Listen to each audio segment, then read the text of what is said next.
ముఖ్యమంత్రి రేవంత్ రెడ్డి కాంగ్రెస్ ప్రభుత్వం వచ్చిన నెల రోజుల్లో సమగ్ర శిక్ష ఉద్యోగులను వెంటనే క్రమబద్ధీకరిస్తానన్న మాట నిలబెట్టుకోవాలని, పే స్కేల్ అమలు, ఉద్యోగ భద్రత కల్పించాలని సమగ్ర శిక్ష ఉద్యోగులు ప్రభుత్వాన్ని డిమాండ్ చేశారు. 20 ఏళ్లుగా పాఠశాల విద్యా అభివృద్ధి కోసం పనిచేస్తున్న సమగ్ర శిక్ష ఉద్యోగులను ప్రభుత్వం పట్టించుకోవడం లేదని ఆవేదన వ్యక్తం చేశారు.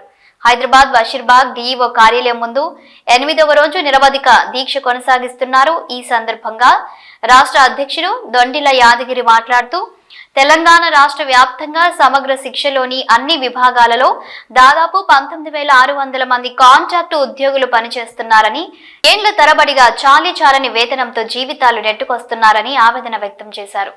తెలంగాణ రాష్ట్రంలో కాంట్రాక్టు ఉద్యోగులు ఉండనివ్వమని, అందరినీ రెగ్యులర్ చేస్తామని హామీ ఇచ్చి అధికారంలోకి వచ్చిన రేవంత్ రెడ్డి అధికారంలోకి వచ్చినాక తమ సమస్యలు పట్టించుకున్న పాపాన పోలేదన్నారు.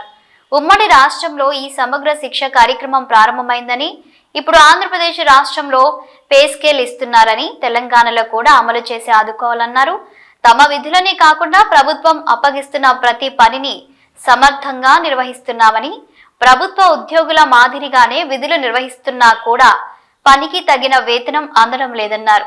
రేపు జరగనున్న అసెంబ్లీ సమావేశంలో తమ డిమాండ్లపై చర్చ జరిపి తమ న్యాయమైన సమస్యలు పరిష్కరించాలని, లేని పక్షంలో తమ కార్యాచరణ తీవ్రంగా ఉందని హెచ్చరించారు. సమ్మె అంటే నువ్వు పట్టించుకోనప్పుడు ఈ ఉద్యమం రాష్ట్ర సంఘం దగ్గర ఆ నేర్పు ఉంది, రాసుకొస్తున్నాం. రేపు ఇంకా మీకు చెడు పేరు రాకుండా ఉండాలి అంటే ఈ సంఘంలో వీళ్ళు ఉన్నారు కాబట్టి వీళ్ళందరూ వ్యతిరేకులని ముద్రపడే విధంగా మనల్ని తప్పుదారి తీస్తున్నారు. వాళ్ళందరినీ పిలిచి మాట్లాడాలి. తప్పనుకు అంటే ఈరోజు ఒక్క సంఘం నీడలో పోతున్న అపవాదం ఇప్పుడు మూడగట్టుకోవాల్సిన పరిస్థితి వచ్చింది. కాబట్టి స్పష్టంగా మన అందరం కూడా మన శిక్ష ఉద్యోగులను వెంటనే సీఎం గారు ఇచ్చిన హామీని వెంటనే సీఎం గారు ఇచ్చిన హామీ ఇచ్చిన మాటే కదా ఇచ్చిన మాటే కదా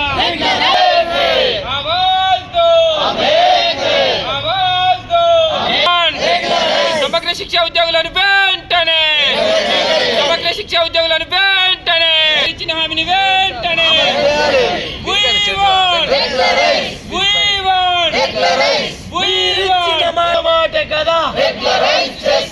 మీరిచ్చిన మాట కదా సీఎం గారు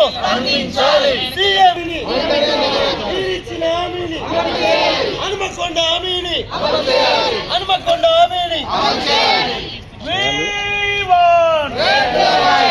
సమగ్ర శిక్ష ఉద్యోగుల సంఘం ఆధ్వర్యంలో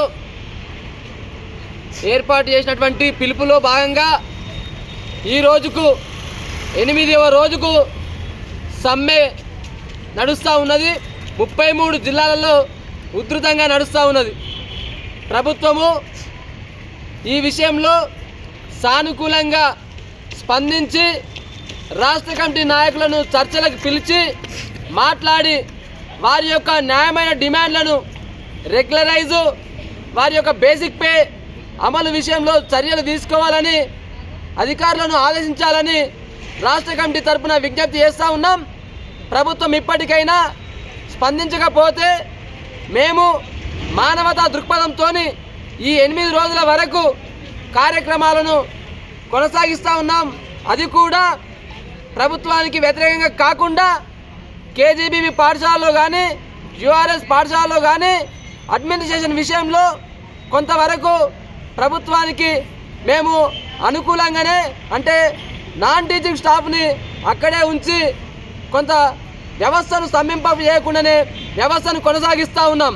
కానీ ఇక మీదట ప్రభుత్వం వెంటనే స్పందించకపోతే కేజీబీ పాఠశాలను కానీ అడ్మినిస్ట్రేషన్ కానీ పూర్తిగా స్తంభింపజేసి విద్యా వ్యవస్థను స్తంభింపజేస్తామని చెప్పేసి ప్రభుత్వానికి తెలియజేస్తూ ఉన్నాం. కాబట్టి ప్రభుత్వం ఈ విషయంలో అసెంబ్లీ నడుస్తూ ఉన్నది కాబట్టి అసెంబ్లీ సాక్షిగా ముఖ్యమంత్రి గారు గత సంవత్సరం ప్రతిపక్ష హోదాలో ఉన్నప్పుడు పిసిసి అధ్యక్షులుగా సమగ్ర శిక్ష ఉద్యోగపెట్టుకోవాలని చెప్పేసి అసెంబ్లీ సాక్షిగా ప్రభుత్వం ప్రకటన చేయాలని 19,000 ఉద్యోగుల ప్రతినిధిగా మేము కోరుతా ఉన్నాం.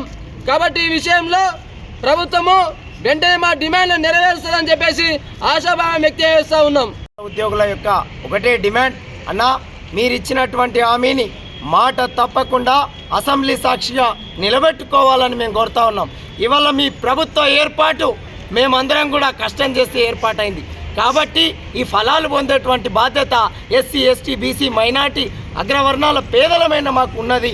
కాబట్టి ఖచ్చితంగా ఈ రాష్ట్రంలో 3 లక్షల బడ్జెట్ ఉంటే అందులోకి వెళ్ళి ఒక 500 కోట్ల బడ్జెట్ కూడా 20,000 కుటుంబాల కోసం పెట్టలేరా? ఆలోచించండి. మీకోసం పనిచేసినటువంటి విద్యా వ్యవస్థ కోసం లక్షలాది మంది విద్యార్థుల కోసం పనిచేస్తున్నటువంటి ఈ ఉద్యోగులందరికీ న్యాయం చేయడం మీకు చాలా చిన్న విషయం. అది మీరిచ్చిన హామీ, గౌరవ మంత్రులు కావచ్చు, డిప్యూటీ సీఎం కావచ్చు, మీరిచ్చిన హామీని అసెంబ్లీ సాక్షిగా నెరవేర్చండి. మేమెక్కడా రాజకీయపరమైనటువంటి పనులు చేస్తలేమన్నా.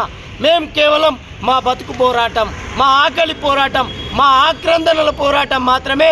ఎవరు ఎలాంటి మిస్గైడ్ చేసినా మీరు కూడా నమ్మకండి. మా పోరాటం స్వతంత్రంగా జరుగుతున్నది మాత్రమే. కాబట్టి ముఖ్యమంత్రి గారు కనీసం అసెంబ్లీ సాక్షిగా ప్రశ్నలు అడిగితే కూడా జవాబు చెప్పలేని స్థితి అద్దండి. మీరే మా మంత్రి, మీరే మా ముఖ్యమంత్రి. విద్యాశాఖకు ఉన్నటువంటి